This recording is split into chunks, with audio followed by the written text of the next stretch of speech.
All right, people, I found myself a cash register. Let's see if there's money in here.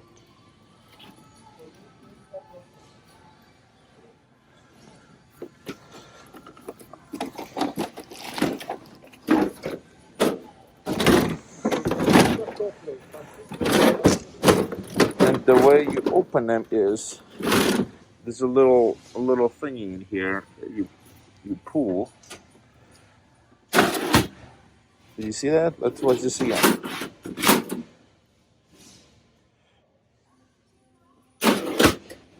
Now let's see if there's money in here.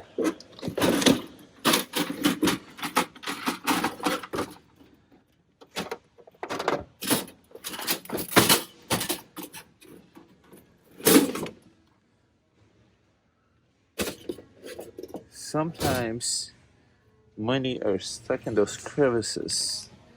Not this time though.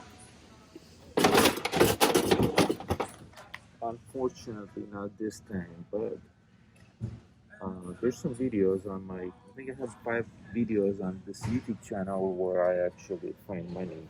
If you like my videos, you should share, like, and subscribe to my channel, and let's continue shopping at Goodwill.